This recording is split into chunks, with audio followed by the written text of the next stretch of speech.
Hindi niya kailangan magtrabaho. He only wills it and it comes into being. This is also the concept ng lilikha niya si Jesus.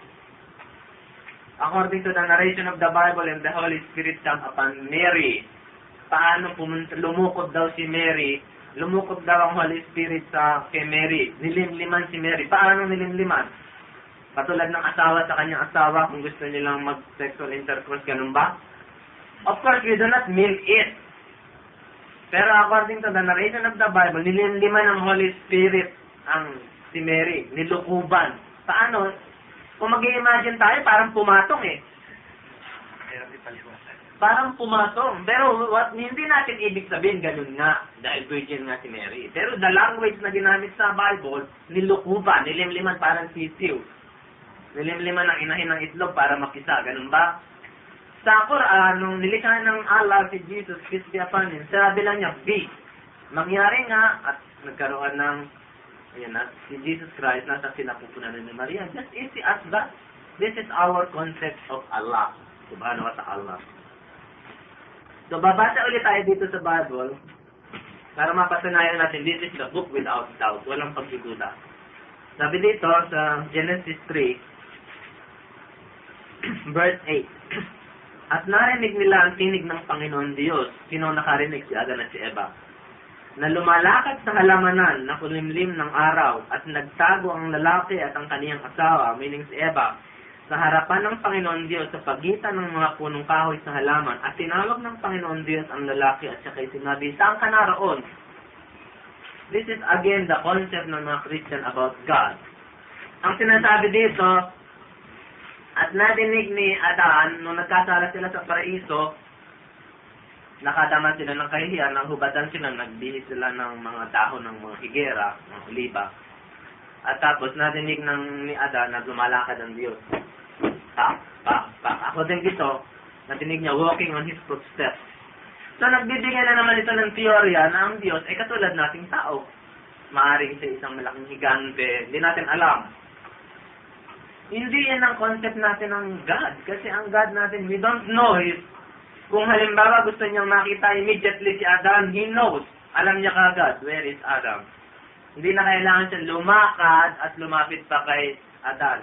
Ito pa nakakatawa. Sabi ng Allah, sabi sa Biblia, saan ka naroon? Adam, where art thou? Saan ka naroon? Could you imagine that? Kasi ang concept natin ng God is all-seeing. Siya ang nakakakita ng lahat ng bagay. Katulad halimbawa, nakikita tayo ng Allah subhanahu wa ta'ala ngayon. Nakikita niya yung Pilipinas, yung pamilya natin sa Pilipinas. Alam niya.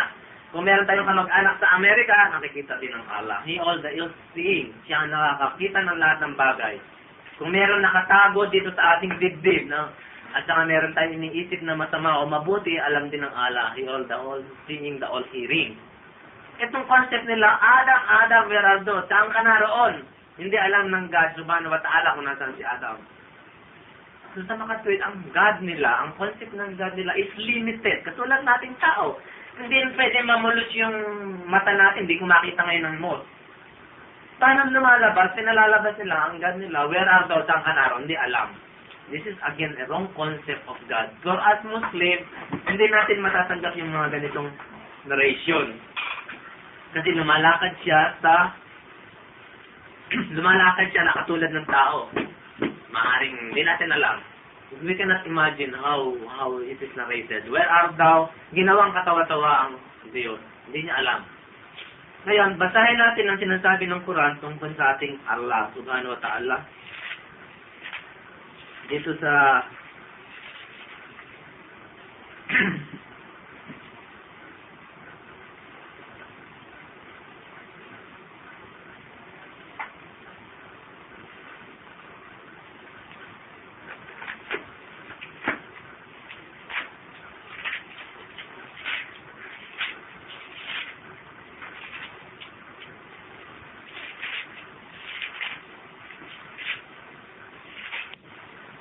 katotohanan ang kaalaman tungkol sa awa in the day of judgment is with God alone, ay sa Diyos lamang.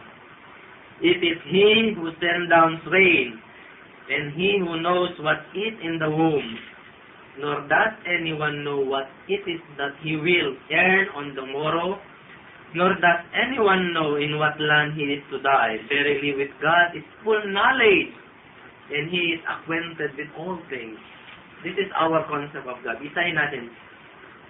Katotohanan siya lamang nakakaalam ng the day of judgment. So contrast ito sa binanggit natin kanina. Jesus Christ doesn't know. So He is not God. Our God knows the day of judgment. It is He who sends down rain. Siya ang nagpaparating ng mga ulan. And He knows what is in the womb. At alam ng Diyos kung anong nasa sinapupunan. Would you imagine that alam ng Diyos kung ano nasa loob ng tiyan natin? Samantalang si Adam, he doesn't see. According to the narration of the Bible, hindi niya nakita kung nasan si Adam. Where art thou? Saan ka naroon? Samantalang Allah subhanahu wa ta'ala, alam niya kung ano nasa sinapupunan. Nabubuo pa lang ang tao, alam na niya. Hindi lang ang tao, kundi lahat ng hayop, lahat ng maligit na hayop, kung may pinagdadalang hayop o pinagdadalang tao, alam niya. Nor does anyone know what it is that he will earn or tomorrow. Walang sin naman sa atin na makapagsasabi kung anong ating mapapakinabang sa kinabukasan. Hindi natin alam kung tomorrow we are still here in the Saudi, tomorrow we are alive. Hindi natin alam.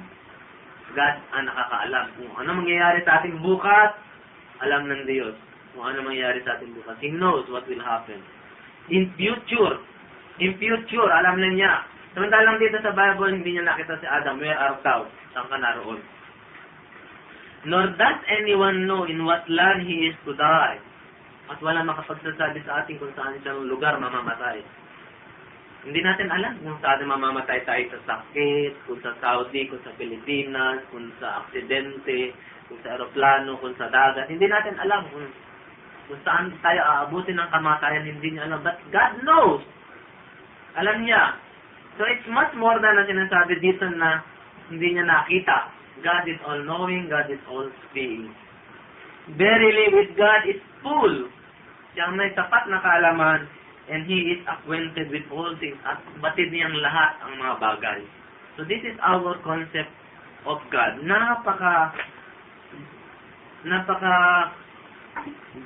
Napakalawak ng kanyang karunungan na hindi natin mapag-uunawa. So, babasa pa tayo dito, nakalagay dito sa chapter 6. Saan mo ba? 59. Him are the case of the unseen, the treasure that none knoweth but He. Siyang naghahawak ng mga kaharian, ng mga hindi nakikita, yung mga unseen. Anong kaluluwa natin, kung ano ba yung kabilang buhay, yung mga hindi natin nakikita. Siyang naghahawak, unseen. The unseen is yung mga hindi natutuklasan ng ating mga siyentipiko, hindi natutuklasan ng ating siyensya, ng ating mga mediko. Yung mga bagay na ang Diyos lamang nakakaalam. The treasure that none knoweth but He. He knoweth whatever there is on the earth and in the sea. Alam niya kung anong nasa mga karagatan at anong nasa sangkalupaan. Not elite, doth fall but with His knowledge. Kaya sabi niya, walang dahon na malalaglag sa puno na hindi niya alam. Alam ng Allah subhanahu wa ta'ala na ang dahon ay malalaglag. But with His knowledge, there is not a grain in the darkness or depth of the earth, nor anything fresh or dry, green or withered, but inscribed in a record clear to those who can read. At walang isamang butil na nahuhulog sa kadiliman sa kailaliman, o anumang bagay maging basa o tuyo na hindi niya alam kundi nakatala sa isang maliwanag na listahan. Alam niya lahat ng isang may malilit na butil na malalaglag sa kailaliman, basa man ay tuyo, alam ng ating God subhanahu wa ta'ala. So ang ating concept of God is not the same as concept of the Christian. Although we worship the same God, pero iba ang kanilang concept, limited. Para bang they consider God is like human being na limited ang knowledge. But for us, God is all-knowing.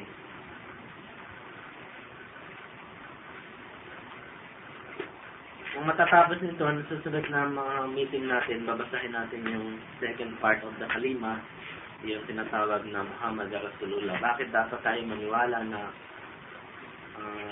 the final messenger is Muhammad, peace be upon him, at saka Yung pag naniwala ka sa propetang si Muhammad, peace be upon him, ay naniniwala ka rin sa lahat ng mga unang propeta sa atin.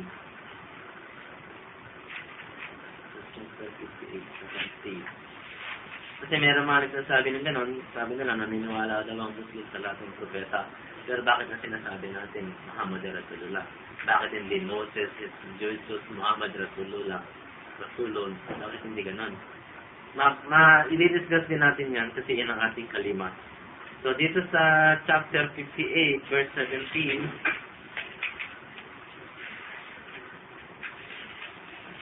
chapter 58,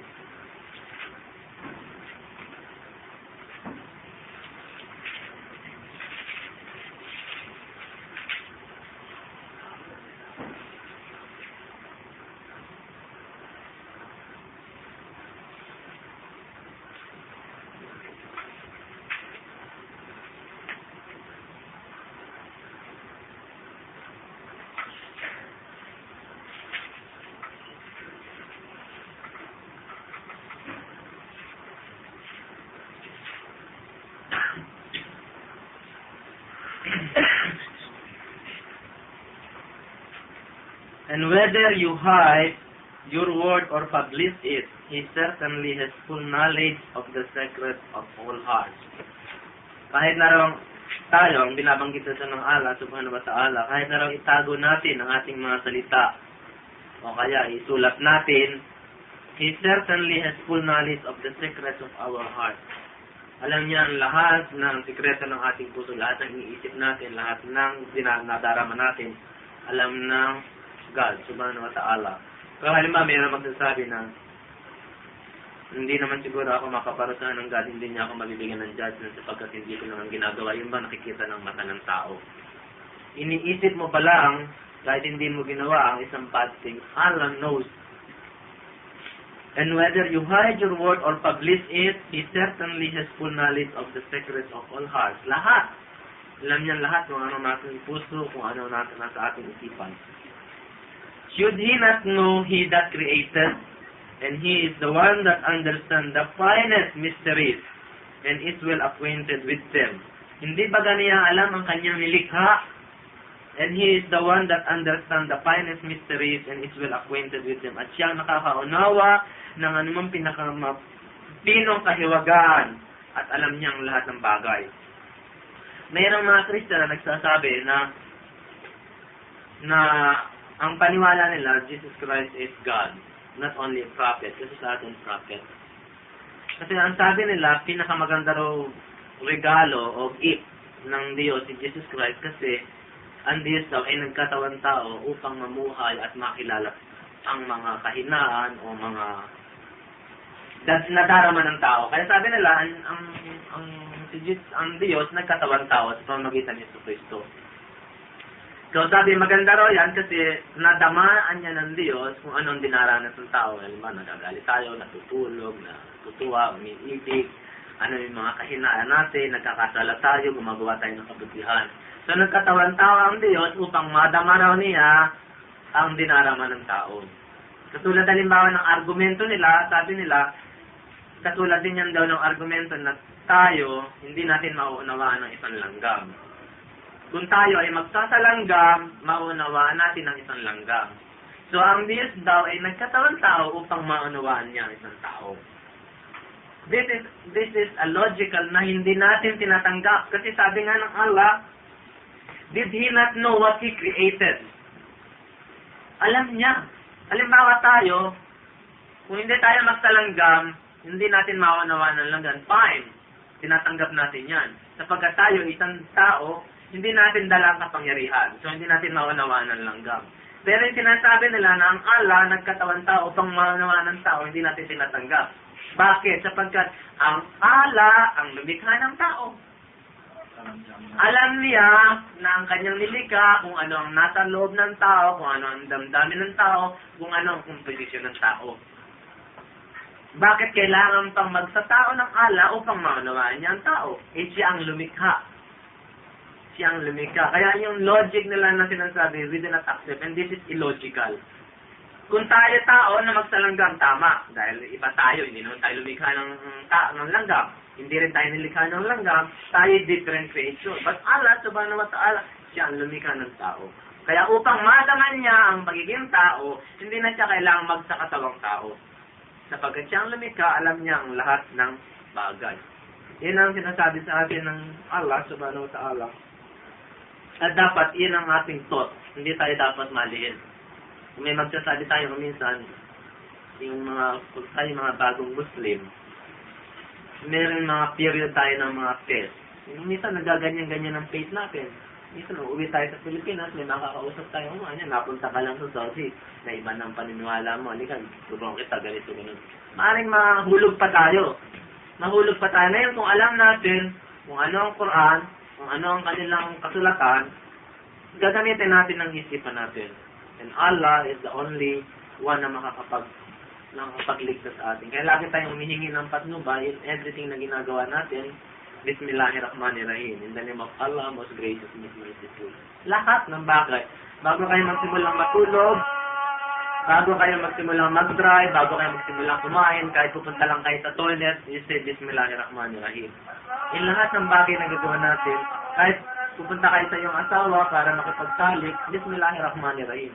Lahat ng bagay, God is helping us in everything.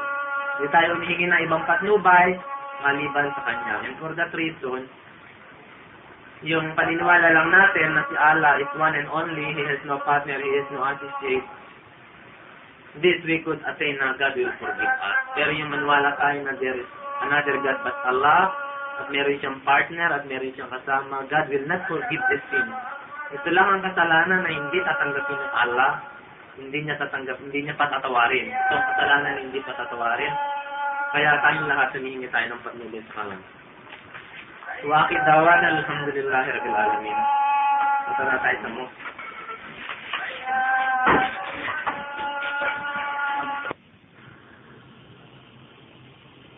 أعوذ بالله من الشيطان الرجيم بسم الله الرحمن الرحيم أيها المدثر قم فأنذر وربك فكبر وثيابك فطهر والرجز فاهجر ولا تمنن تستكثر ولربك فاصبر فإذا نقر في الناقور فذلك يومئذ يوم عسير على الكافرين غير يسير ذرني ومن خلقت وحيدا وجعلت له مالا ممدودا وبنين شهودا ومهدت له تمهيدا ثم يطمع أن أزيد كلا إنه كان لآياتنا عنيدا سأرهقه صعودا إنه فكر وقدر فقتل كيف قدر ثم قتل كيف قدر ثم نظر ثم عبس وبسر ثم أدبر واستكبر فقال إن هذا إلا سحر يؤثر إن هذا إلا قول البشر سأصليه سقر وما أدراك ما سقر لا تبقي ولا تذر لواحة للبشر عليها 19 وما جعلنا أصحاب النار إلا ملائكة وما جعلنا عدتهم إلا فتنة للذين كفروا ليستيقن الذين أوتوا الكتاب ويزداد الذين آمنوا إيمانا ولا يرتاب الذين أوتوا الكتاب والمؤمنون وليقول الذين في قلوبهم مرض والكافرون ماذا أراد الله بهذا مثلا كذلك يضل وليقول الذين في قلوبهم مرض والكافرون ماذا أراد الله بهذا مثلا كذلك يضل الله من يشاء ويهدي من يشاء وما يعلم جنود ربك إلا هو وما هي إلا ذكرى للبشر كلا والقمر والليل إذ أدبر والصبح إذا أسفر إنها لإحدى الكبر نذيرا للبشر لمن شاء منكم أن يتقدم أو يتأخر كل نفس بما كسبت رهينة إلا أصحاب اليمين في جنات يتساءلون عن المجرمين ما سلككم في سقر قالوا لم نك من المصلين ولم نك نطعم المسكين وكنا نخوض مع الخائضين وكنا نكذب بيوم الدين حتى أتانا اليقين فما تنفعهم شفاعة الشافعين فما لهم عن التذكرة معرضين كأنهم حمر مستنفرة فرت من قسورة بل يريد كل امرئ منهم أن يؤتى صحفا منشرة كلا بل لا يخافون الآخرة كلا إنه تذكرة فمن شاء ذكره وما يذكرون إلا أن يشاء الله هو أهل التقوى وأهل المغفرة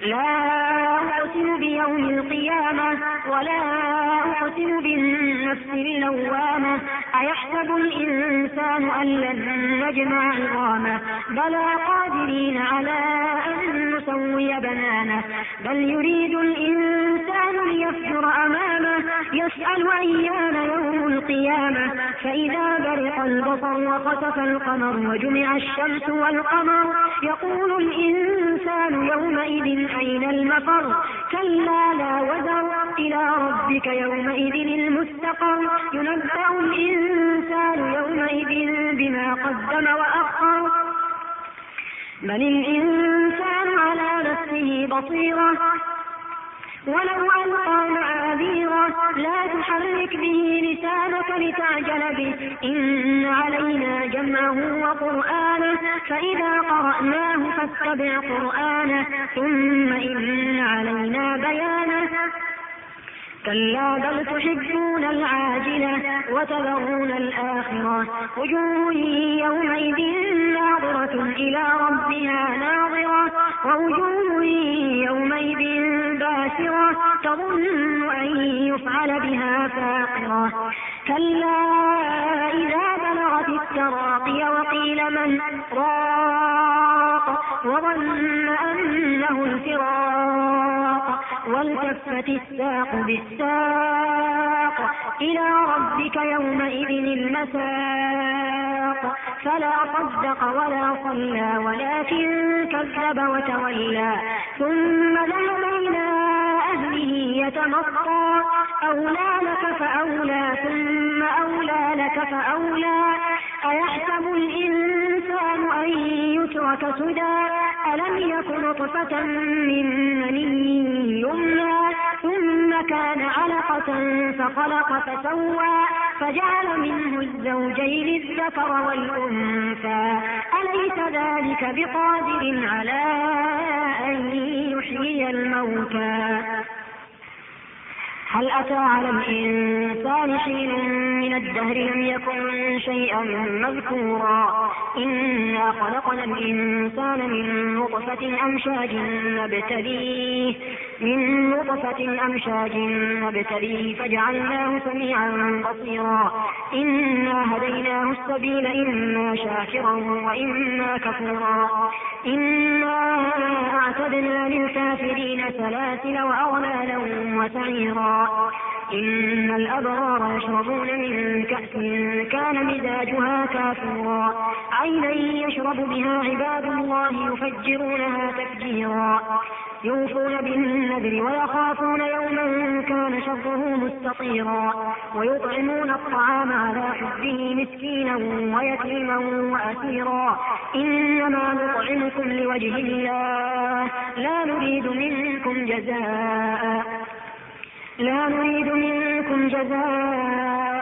ولا شكورا إنا نخاف من ربنا يوما عبوسا قمطريرا فوقاهم الله شر ذلك اليوم ولقاهم نضرة وسرورا وجزاهم بما صبروا جنة وحريرا متكئين فيها على الأرائك لا يرون فيها شمسا ولا زمهريرا ودانية عليهم ظلالها وذللت قطوفها تذليلا ويطاف عليهم بآنية من فضة وأكواب كانت قوارير من فضة قدروها تقديرا ويسقون فيها كأسا كان مزاجها زنجبيلا عينا فيها تسمى سلسبيلا ويطوف عليهم ولدان مخلدون إذا رأيتهم حسبتهم لؤلؤا منثورا وإذا رأيت ثم رأيت نعيما وملكا كبيرا عاليهم ثياب سندس خضر واستبرق وحلوا وساور من فضة وسقاهم ربهم شرابا طهورا إن هذا كان لكم جزاء وكان سعيكم مشكورا إنا نحن نزلنا عليك القرآن تنزيلا فاصبر لحكم ربك ولا تطع منهم آثما أو كفورا واذكر اسم ربك بكرة وأصيلا ومن الليل فاسجد له وسبحه ليلا طويلا إن هؤلاء يحبون العاجلة ويذرون وراءهم يوما ثقيلا نحن خلقناهم وشددنا أسرهم وإذا شئنا بدلنا أمثالهم تبديلا إن هذه تذكرة فمن شاء اتخذ إلى ربه سبيلا وما تشاءون إلا أن يشاء الله إن الله كان عليما حكيما يدخل من يشاء في رحمته والظالمين أعد لهم عذابا أليما والمرسلات عرفا فالعاصفات عصفا والناشرات نشرا فالفارقات فرقا فالملقيات ذكرا عذرا أو نذرا إنما توعدون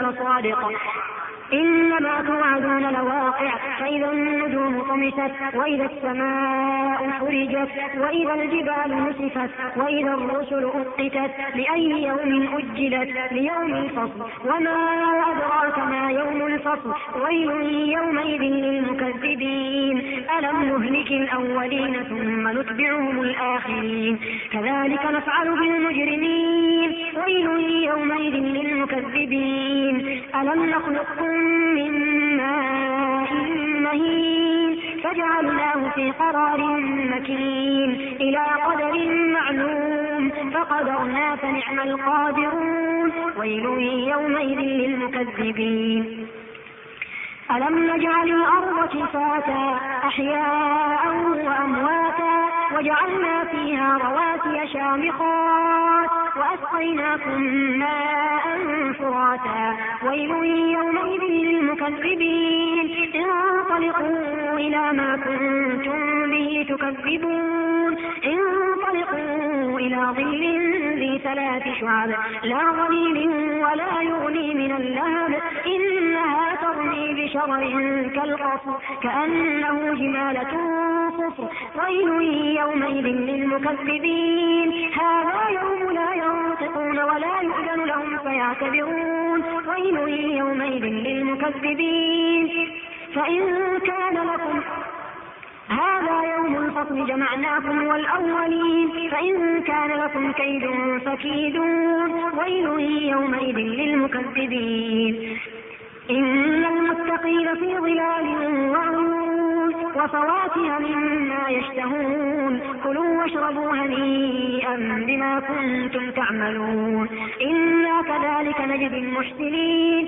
ويل يومئذ للمكذبين كلوا وتمتعوا قليلا إنكم مجرمون ويل يومئذ للمكذبين وإذا قيل لهم اركعوا لا يركعون ويل يومئذ للمكذبين فبأي حديث بعده يؤمنون عما يتساءلون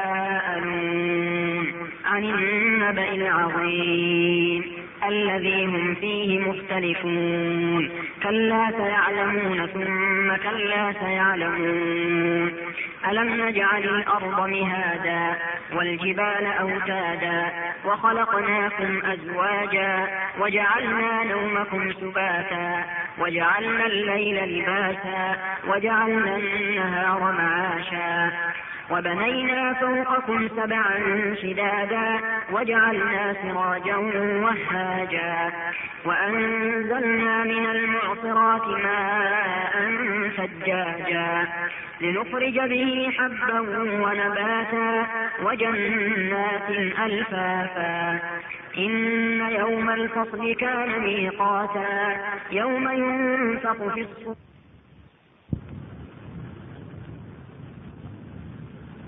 أعوذ بالله من الشيطان الرجيم. بسم الله الرحمن الرحيم، والصلاة والسلام على أشرف المرسلين سيدنا محمد وعلى آله وصحبه وسلم. This lecture has been recorded by Asrai School Station in Riyadh by our brother Sheikh Abdul Latif. He multiply you. There is nothing whatever like unto him, and he is the one that hears and sees all things. Sabi niya, nilikha niya ang pares ng mga hayop, cattle, at saka mga tao. Nung nilikha niya ang mga tao, binigyan niya tayo ng karapatan na dumami. Ginawa ng Diyos yan na nilikha tayo, nagkaroon tayo ng sexual urge. Kung wala tayong sexual urge pa, anong dadami ang tao? Pag namatay na tayo, wala na tayo. Ngayon, ginawa yan ng Diyos, para tayo dumami, binigyan niya tayo ng sexual urge, at ginawa niya yung sexual urge pleasurable. Ginawa niyang maganda at kaaya-aya sa atin na magkaroon tayo ng sexual contact. This is the reason bakit ginawa ng Diyos is to preserve the human race. Kung wala tayong sexual urge at hindi ka maganda makipag-sexual sa tao, sa mga tao, wala tayong interest. Kung wala tayong nadarama sa sexual thing, wala tayong interest. Hindi natin mapipreserve ang human race. There is nothing whatever like unto Him. Hindi natin pwedeng i-define kung ano talaga ang Allah. But sabi ng Quran, and He is the one that hears and sees. Siguro maiisip ninyo, sabi rito ng Quran, there is nothing like unto Him. Pero sabi dito rin, He is the one that hears. And siya nakakarinig at nakakamasid. Paano natin sasabihin? Mayaring sabihin natin, Allah has an eye, Allah has an ear. Hindi natin alam. Kasi sabi dito, there is nothing like unto Him. Walam yakun lahu kufuwan ahad. Kung halimbawa, nakikita tayo ng Allah, hindi natin pwedeng isipin na meron siyang biological things na katulad ng mata natin. Biological things na katulad ng ears natin. Hindi natin pwedeng isipin kasi there is nothing like unto Him. Kung siya nakakarinig, kung siya nakakamasid, hindi natin iniisip na siya katulad ng tao na may tenga at may mata. Kung siya ay nakakaalam, hindi natin iniisip na ang Diyos, Allah, ay mayroong utak na kagaya natin. Although He hears and sees, hindi natin alam because there is nothing like unto Him. At yan sa mga bagay na yan, magsasay tayo ng mga biblical passages upang patunayan sa inyo na iba ang concept ng Muslim tungkol sa Allah.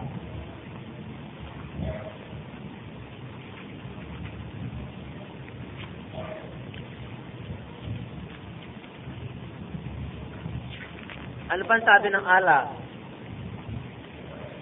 No vision can grasp Him, but His grasp is over all vision. He is above all comprehension, yet is acquainted with all things. Walang mata na makakatingin sa Kanya, ngunit siya ay nakikita tayong lahat.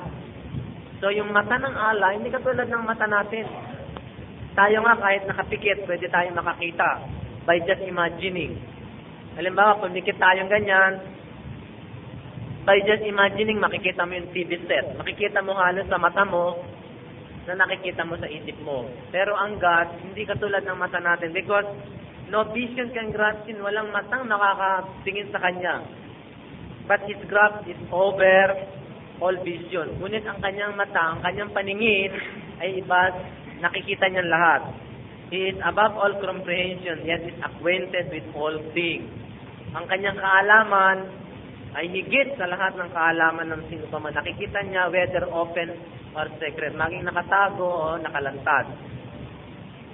Kaya nga, may mga passages sa Bible na tayong mga Muslim, hindi natin matatanggap. Kasi whatever tells us Allah, He is the all-knowing, the all-hearing, the all-seeing. There is no like unto Him. Tandaan niyo mga brother, huwag tayo mag-imagine ng kahit ano pa mang bagay tungkol sa Allah, whether siya kamukha ng tao, kamukha siya ng hayop, kamukha siya ng espiritu, kamukha siya ng halaman. Huwag tayo mag-imagine, hindi natin alam. There is nothing comparable unto Him. Ngayon, basahin natin kung ano yung sinasabi ng Bible tungkol sa Allah, tungkol sa Diyos nila. Dito sa Genesis 1, verse 27, comparison natin para makita ninyo kung ano ang ala ng Islam at kung ano ang ala ng Kristiyano. Sabi dito sa Genesis 1, chapter 27, at nilalang ng Diyos ang tao ayon sa kaniyang sariling larawan. Ayon sa larawan ng Diyos, siya nilalang. Nilalang niya sila na lalaki at babae. So sabi dito sa Genesis, nilalang daw ng Diyos ang tao ayon sa kanyang sariling wangit. Ibig sabihin, tayo, nilikha ng Diyos sa mukha niya. Bilang mga Muslim, hindi natin matatanggap na tayo ay kamukha ng Diyos kasi sabi dito, there is none like unto Him. Wala siyang katumbas, wala siyang kapares. Kung nakikita nyo halimbawa sa mga litrato, kadalasan, sinasabi nila, nakikita natin ang litrato ng Diyos. Diskis sa mga babasahin, diskis sa simbahan, katulad halimbawa sa Rome. Nakikita natin kadalasan ang litrato ng ala nila, ng Diyos nila, matanda na, may bigote. Ngayon, maraming mga problema darating dyan kung sasabihin natin ang Diyos ay katulad natin. Unang-una, sasabihin natin, bakit ang Diyos ay nakadrawing ng lalaki? Bakit hindi siya babae? Sabi dito, ang tao ay nilikha sa wangis ng Diyos. Pag nakikita natin ang drawing ng Allah sa mga simbahan, especially sa Rome, sa Sistine Chapel, makikita niyo ang litrato ng Allah, lalaki na may balbas at matanda na. Ngayon, ang unang tanong na iisipin natin, bakit hindi siya babae? Bakit lalaki? The second thing na iisipin natin, why he is white? Bakit hindi siya black? Kung ang tao nilikha sa wangis ng Diyos, bakit hindi siya itim? Bakit hindi siya puti? Pangatlo, bakit ang kanyang mukha, bakit looks like a Greek or Roman? Bakit hindi Chinese? Bakit hindi Japanese? Bakit hindi Filipino? Kasi ang presumption nila, God is created in our image. And you open all the area na hindi matatanggap ng Muslim. For this reason, hindi natin iniisip ng Diyos ay katulad natin. But God is supreme in all His mercy.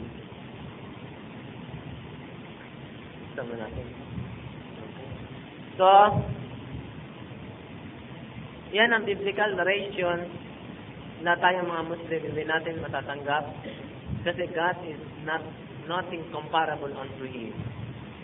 Maraming mga bagay na tayo maiisip natin. Kung ang Diyos, halimbawa, katulad natin tao, siya ba'y mataba, siya payat, siya ba'y mataas, siya ba'y pandak, siya ba'y pango ang ilong o matangos ang ilong. What is He? Kaya hindi natin pwede i-compare na ang Allah ay katulad nating mga tao. This is not our concept, this is the concept of God. Brother, tutuloy natin ito next Friday. And wa'akid dawana, alhamdulillahi rabbil alamin. Nothing comparable unto Him. Naniniwala ba kayo na ang tao ay nilalang ng Allah subhanahu wa ta'ala sa kanyang wangis, sa kanyang anyo? Naniniwala ba kayo na ang Diyos, Allah, ayon sa Biblia, ay mayroong mata, may bibig, may tainga, may paa, may kuko? Ayun ang sinasabi sa Biblia. Ito ang sinasabi natin akhlaq without doubt. Wala daw itong pag-aalinlangan, walang pagdududa. Ito nakalagay sa Biblia at nilalang ng Diyos ang tao ayon sa kanyang sariling larawan. Kung makikita natin yung mga ginuguhit ng mga kapatid natin sa pananampalataya, lalo na yung mga Kristiyano, ginodrawing nila ang Allah na isang lalaki. Ngayon, may tatanong natin bakit hindi drawing na isang babae sapagkat nilalang tayo ayon sa kanyang wangit. So tayo mga Muslim, di natin alam because there is no sex. Wala nga sa kasarian ng Allah. We don't know he is male or female. We don't know. There is not like unto Him. So, itanong natin sa mga Kristiyano kung tayo ngayon sa wangit ng Diyos, lalaki ba o babae ang ala? Bakit idinodrawing nyo laging lalaki? Pangalawa, bakit idinodrawing lagi ang ala ng matanda? Bakit hindi bata? So, itanong natin sa mga kapatid natin, ang ala ba ninyo ay matanda o bata? Pangatlo, sabihin natin, ang ala nyo ba maitim o maputi? Bakit idinodrawing nyo lagi na fair complexion? Bakit hindi kasing itim ng mga Africans? Halimbawa, pang-apat, tatanong din natin sa mga brother natin ang kanilang concept of God. Ang ala ba ninyo ay, bakit ang mukha ay European, Greek o Roman? Matangos ang ilong, asul ang mata, ang shape ng mukha ay European. Bakit hindi, halimbawa, kung nilikang tao sa kanyang langit, bakit hindi ang alay katulad ng isang Inchik, o isang Pilipino, o isang Thailander, o isang African? Kaya yung konsepto nila na sinasabi sa Allah, tayong mga Muslim, hindi natin mapapaniwalaan. Kasi ibinukas mo lahat, yung mga katanungan eh, sila man, alaikum salam, ay hindi nila masasagot. Kaya ang babasahin natin dito, ang anong sinasabi ng Allah. Para sa atin, ang Allah, ang Creator, ang pinakapangunahing katangian ng Allah, ng Diyos natin, yun siya ang lumikha. Si Jesus ba ang lumikha ng langit at lupa? Napakasimpleng tanong. Ang sabi nila, hindi. Bisa makatwid, hindi siya ang Diyos. Pag tinanong mo ang mga Christian, ang sabi nila, si Jesus Christ ang kanilang Diyos. So, ang una nating forma sa tanong, He is the Creator. Tanong niyo lang sa kanila pag kayo kinukomprontahan siya, sabi mo niya, si Jesus Christ ang Diyos ninyo. He is the Creator, siya ba ang lumikha ng langit at lupa, siya ba ang lumikha ng mga halaman, ng mga buwan. Kahit na tingnan mo ang buong Biblia, wala kang mababasa na nilikha niya yan. So doon pa lang talo na sila. Pero ang paniniwala natin, He is the Creator. So babasa tayo dito ng kung anong sinasabi ng ating Quran. Ito nga sabi ng Allah, without doubt. Walang magdududa. That is God, your Lord, ang inyong Panginoon. There is no God but He. Wala nang ibang Diyos maliban sa Kanya. The Creator of all things. Ang reference dito is chapter 6, verse 102. Diyan pa lang pag na-confronta tayo na ang wino-worship natin is Prophet Muhammad, peace be upon him. Dito pa lang, ang una pa lang natin sa logical He is the Creator, yung wino-worship natin, sinasamba natin. Siya ang Diyos, ang inyong Panginoon, wala nang ibang Diyos maliban sa Kanya, ang lumikha ng lahat ng bagay. Lahat ng bagay. Kaya kung meron pa mga bagay na hindi pa natutuklasan ng mga scientists natin, meron pa mga planeta na wala pang pangalan na hindi pa natutuklasan ng mga scientifico natin, siya pa rin ang lumikha. Then worship you Him, and He has power to dispose of all affairs. Kaya sambahin ninyo siya, sapagkat siyang may lahat ng kapangyarihan upang patnubayan ng lahat ng mga pangyayari. Siyang lahat ang umapatnubay sa lahat ng mga pangyayari. Ito pa ang sinasabi, tulad dito sa Surah chapter 7, verse 53. Do they just wait for the final fulfillment of the event? On the day the event is finally fulfilled, those who disregard it before will say, the apostle of our Lord did indeed bring true tidings. Have we no intercessor now to intercede on our behalf, or could we be sent back? Ang sinasabi dito, in the day of judgment, sino ang magpapatotoo na magkakaroon ng day of judgment? Katulad halimbawa, kung mababasa ninyo sa Biblia, Jesus Christ was asked, tinanong siya ng kanyang mga disipulo, O good master, sabi niya, kailan po bang araw ng paghukom? Sabi ni Jesus Christ, peace be upon Him, ngunit sa araw at oras na iyon, ay walang nakakaalam, maging ang ama, maging ang walang nakakaalam, maging ang anak, maging ang anghel, kundi ang ama lamang. Saan katwid? Siya, ang alam natin na siyang sinasabi dito, siyang maghukom sa atin. Jesus Christ said in the Bible na hindi niya alam. So, paano siyang makapaghukom? Pero sa lahat ng mga dasal na ginagawa ng mga Kristiyano, kung madidinig ninyo, sumasampalataya ako sa Diyos ang mangyayari sa bandang huli, si Jesus ay muling paparito at maghuhukuman ng mga namatay at mga buhay na tao Itong mga dasal na ito, ginawa ng simbahan. Hindi sinabi ni Jesus Christ. At hindi naman niya alam ang araw ng paghukom. So, paano siyang maghukom? Doon na yung creator ng lahat ng bagay. Pangalawa, the master of the day of judgment. At siyang nagsabi dito. Ngayon dito, meron pa rin nakalagay dito sa 42:12, chapter 42:12. To him belongs, sa kanya, sa Diyos, belongs the key of the heavens and the earth. Siyang nag-aangkin, siyang nagtatangan ng mga susi ng mga kalangitan at kalupaan. He enlarges and restricts the sustenance to whom he will, for he knows full well all things. Siya ang nagpaparami o siya rin ang nagpapaunti sa mga pangangailangan ng lahat ng mga bagay sapagkat batid niya ang lahat ng bagay. Kung ano yung mga katulad halimbawa ng buong universe natin, tumatakbo ang mundo, umiikot tayo sa araw, pero hindi natin nararamdaman na umuuga tayo. Tayo, nasa labas tayo ng mundo, ba't hindi tayo nalalaglag? Katulad halimbawa ang buwan, umiikot naman siya sa mundo. Nawawala ang liwanag ng buwan na nagkakaroon din naman. Katulad ng sikat ng araw, lumulubog at sumisikat din naman. Ang Allah, subhanahu wa ta'ala, ang nagpapanatili ng lahat ng bagay, hindi sino pa man. Ito ang isa sa mga basihan, kaya tayo mga Muslim, nagre-reflect tayo sa creation. Ginagamit natin ang faculty of mind natin. Hindi na tayo basta naniniwala na hindi tayo gumagamit ng reasoning. To him belongs the keys of the heaven and land. Siya nagtatangan ng lahat. Kung gusto niyang basagin ngayon ng mundo, magagawa niya. Kung gusto niyang alisin ng hangin o tubig dito sa mundo, magagawa niya. This is our concept of Allah. Iba ang concept natin for Allah. He is the all-knowing. He knows all the things. Pagka sinabi niya He knows full well all the things, kasama na yun the day of judgment. Kasi nga, ang kanyang karunungan ay walang hanggan. Mayroon pa rin dito, binabanggit dito sa Quran, sa chapter 25, verse 58, ito ang sabi ng Allah. And put thy trust in Him, who lives and dies not, and celebrate His praise, and enough is He to be acquainted with the fault of His servants. Lahat na sinasabi sa inyo, napakadali niyong komprontahin ang mga kapatid natin Kristiyano. Kasi ito sabi ng Allah, subhanahu wa ta'ala, at ibigay ninyo ang pagtitiwala sa Kanya, sa Panginoon nating Diyos, who lives and dies not, na laging buhay at hindi namamatay, and celebrate His praise, at ipagbunyi ang sa Kanyang kaluwalhatian, and enough is He to be acquainted with the fault of His servant, at sapat na siya upang mapag-alaman niya ang lahat ng ginagawa ng Kanyang mga tagapaglingkod. So, ang sabi dito, siya lagi ng buhay, hindi siya namatay. So, ito ang ating Allah. He never dies, He always lives forever. Now, the Christians say that Jesus Christ is God. According to them, Jesus Christ died in the cross.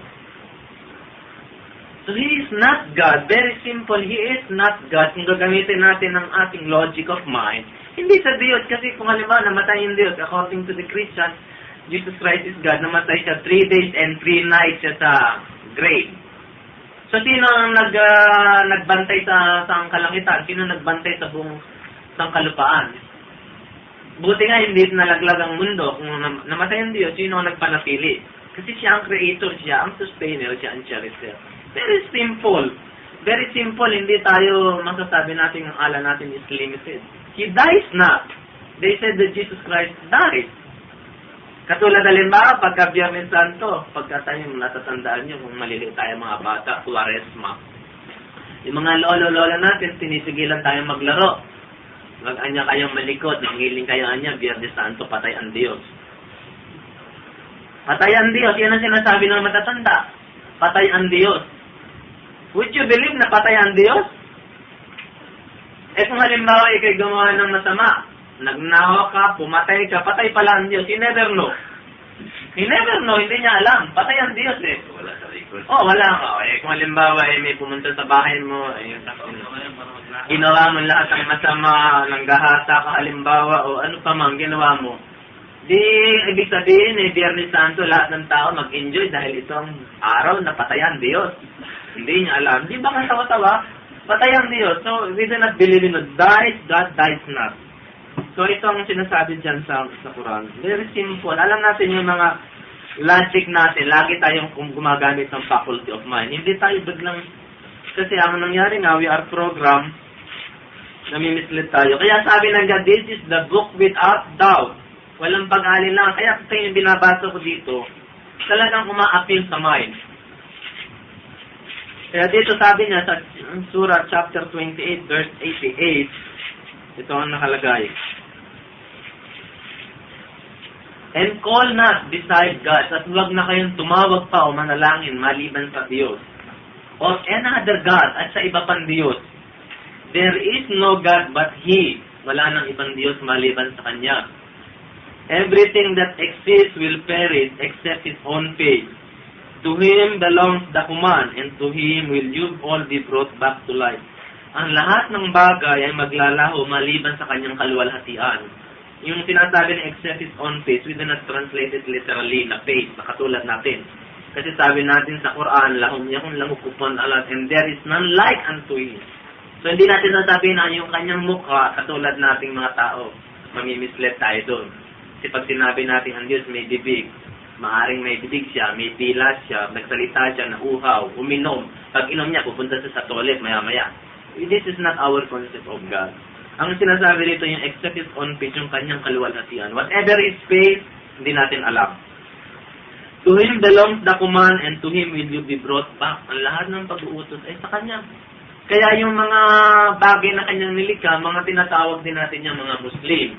Hindi lang yung mga tao ang Muslim. Kasi ang sabi nga ang Muslim, yung sumusunod at tumatalima at sumusuko sa utos ng Allah. Ngayon, meron pang mga bagay na tinatawag din ng Muslim, katulad ng araw, ng buwan, ng star, ng lahat ng bagay. Kasi yung halimbawa, yung pagsikat ng araw, sumusunod yan sa Allah. At appointed time, kailangan lumubog at araw. At appointed time, kailangan sumikat ang araw. Kaya yung mga nilikhang ito ng Diyos, sila yung mga Muslim din, sapagkat tumatalima sila at sumusuko at sumusunod sa utos ng Allah. So this is very simple. Mag-reflect ka lang sa creation, makikita mo na ang katotohanan tungkol sa Diyos. Ito pa, sabi nila, this is the Word of God. Basahin natin if this is the Word of God. Dito sa Genesis chapter 2, verse 2. At nang ikapitong araw ay nayari ng Diyos ang kaniyang gawang ginawa at nagpahinga ng ikapitong araw sa madla niyang ginawa. Did you believe this? God rest. Nung ginawa ng Diyos ang langit at lupa ng 6 na araw, sa ikapitong araw siya nagpahinga. So maybe He is a weak God. According to them, their God is weak. Mahina ang kanilang Diyos. Napagod, nagpahinga. Nung nagpahinga, maaaring hindi natin alam kung paano nagpahinga, maaaring nakatulog. Ngayon, ang tanong na naman, sino na naman nagbantay sa mundo? Habang siya nagpapahinga, sapagkat kung katulad na, binibigyan nila ng image na ang Diyos ay tao. Katulad nating tao, pag tayo nagtrabaho ng sagat, kailangan magpahinga ka dahil pagod ka. Anytime na magtatrabaho tayo, may pahinga tayo. Binibigyan nila ng image, ang kanilang God ay nagpahinga. Would you believe na nagpahinga ang Diyos? Sa makatwid, mahina siya. Mahina siya kasi kung halimbawa, meron ka na naman ginawang masama, hindi na naman niya alam. Our God is all-knowing, pinakamakapangyarihan. So, babasa tayo ngayon ng tungkol sa Quran kung ano sinasabi tungkol dyan. Dito sa chapter 50, verse 58, tingnan natin kung anong sinasabi ng Allah subhanahu wa ta'ala tungkol sa Kanya.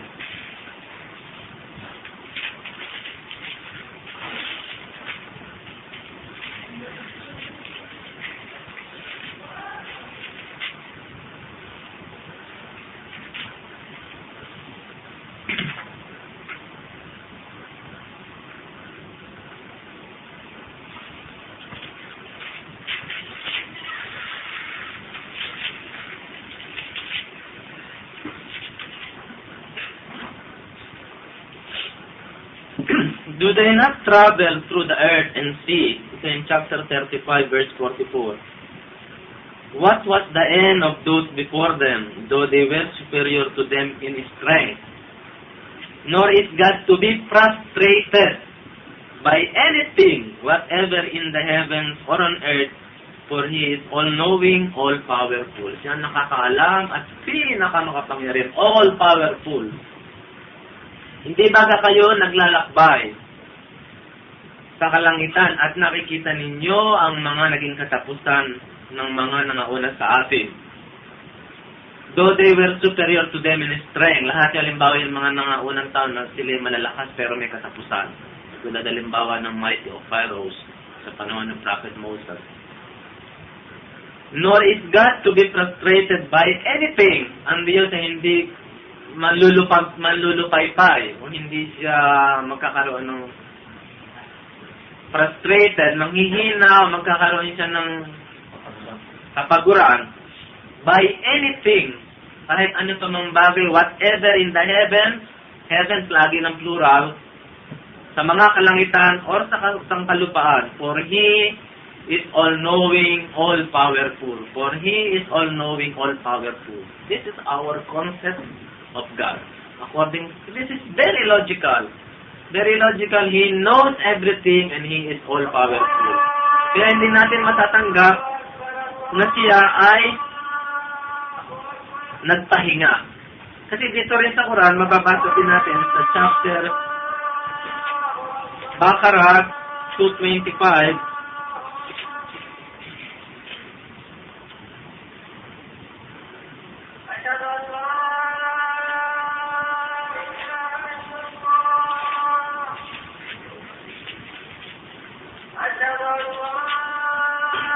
Sabi dito, God, siya ang Diyos, there is no God but He, there is no la ilaha illallah.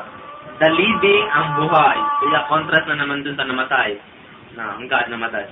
The self-subsisting, yung kanya meron siyang sariling pinagkukunan, the eternal, ang walang hanggan, kaya hindi siya namatay. No slumber can save Him, nor sleep. Walang pagkaidlip, o hindi siya makakatulog. His are all things in the heavens and on earth. In His presence, except as He permitted, He knoweth what appeareth to His creature before or after or behind them. Nor shall they knowledge except as He willeth. His throne do extend over the heavens and earth, and He feeleth no fatigue. Hindi siya maaaring magkaroon ng kapaguran. In guarding, sa pagpapanatili at pagbabantay at pagpapanatili sa mga yaon, sa kanyang nilikha, for He is the most high, sapagkat siya ang pinakamataas, the supreme in glory, ang pinakamaluwalhati sa kapurihan. So, sabi dito, no fatigue, hindi siya pwedeng mapagod. Supreme in glory siya. Dito sa kabila, no slumber can save Him, nor sleep. Hindi siya pwedeng antukin, hindi siya pwedeng maidlip. So this is our concept of the creation of God. Sa Bible, mababasa natin Jesus Christ in many times natutulog siya. Tutulog siya. Tulad halimbawa nung siya nasa dagat, pumalawat sila ng kanyang mga apostoles, natutulog siya. Kaya nung nagkaroon ng tigwa sa dagat, nagkaroon ng storm, ginigising siya ng kanyang mga apostoles at natatakot. So natutulog si Jesus Christ. He cannot be God. Very simple logic. God does not sleep, no slumber, walang fatigue, walang kapaguran. So this is our concept of God. Ngayon, dito mayroon pa rin tayong mababasa about sa Allah sa surang Maryam.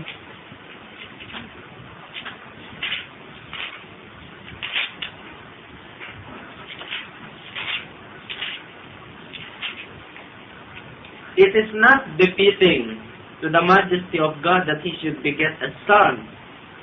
Glory be to Him. When He determines a matter, He only says to it, be, and it is.